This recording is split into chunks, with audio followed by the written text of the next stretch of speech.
cantinho da Itália em Curitiba. Assim pode ser definido o bairro de Santa Felicidade, que surgiu com a chegada dos imigrantes italianos. Em Santa Felicidade, a gastronomia é tipicamente italiana. Os restaurantes encantam não só pelo sabor, mas também pela fartura. É o caso do Madalosso, considerado um dos maiores restaurantes do mundo.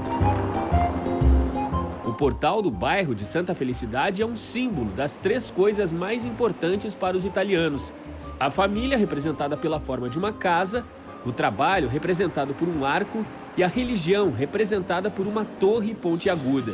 E atendendo à forte religiosidade dos imigrantes italianos, em 1891, ergueu-se a Igreja São José e Santa Felicidade. A igreja que retrata a história de fé do bairro de Santa Felicidade, que começou a ser erguida há 130 anos e que 2 anos depois, em 1891, foi entregue aos fiéis, nunca havia passado por uma grande restauração. E com o passar dos anos, quase que de maneira imperceptível, lentamente se deteriorava, até que em 2015, quando celebrava uma missa, Padre Cláudio Ambrósio sentiu na pele o perigo iminente da velha estrutura. Eu estava aqui fazendo a minha homilia, nesse tempão eu leio o Evangelho, logo venho aqui, começo a fazer a homilia. Enquanto estava falando, caiu fagulhas de madeira sobre a minha cabeça. Quer dizer, esses pedacinhos de madeira... Caíram assim, pedacinhos como este. Aí fiquei bem preocupado. Chamei o responsável pela construção, chamamos um arquiteto e começamos a examinar a situação. A madeira que faz de apoio ao telhado estava nessa situação, podre. Ficou claro naquele momento que algo precisava ser feito e o pároco foi em busca de informações sobre a restauração. Logo recorri à Cúria de Curitiba, ao bispo, perguntando se tinha acontecido alguma coisa semelhante em outras igrejas, se eles conheciam alguma empresa que fazia esse tipo de restauração. E aí disseram que na própria catedral tinha acontecido uma coisa semelhante.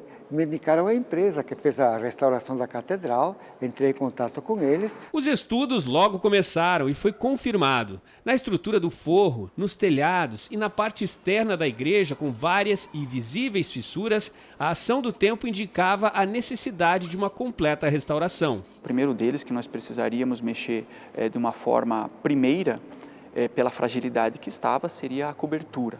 A cobertura e agregada a ela a estrutura do forro.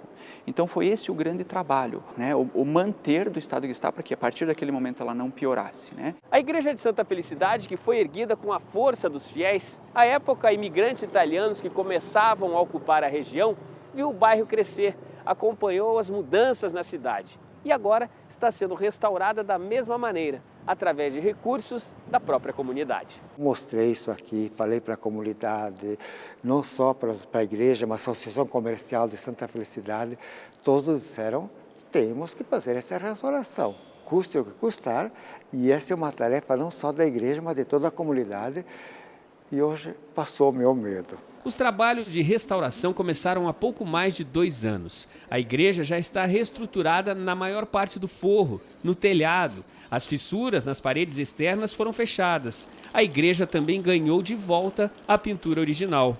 Chegou a etapa que está entre as mais delicadas da estrutura, que envolve as obras de arte da igreja. O que é original, o que não é. Neste momento, o trabalho de restauração está concentrado neste ponto, a nave lateral esquerda. A meta aqui da equipe de restauradores é chegar a detalhes da pintura original feita pelo suíço Paulo Coll, o responsável pelas pinturas mais antigas nas paredes internas da igreja. Nessa igreja a gente tem essas colunas majestosas, onde elas são pintadas com uma imitação de mármore. Nós temos os forros adornados com figuras humanas belíssimas, contando passagens do Evangelho e que, de certa forma, ilustrou todo esse templo com uma pintura muito, muito bonita. Paulo Coll foi um exímio artista. Os cuidados aqui são com os detalhes, com cada milímetro removido de tinta para dar destaque aos traços do artista suíço. Não há pressa, apenas perfeccionismo na execução.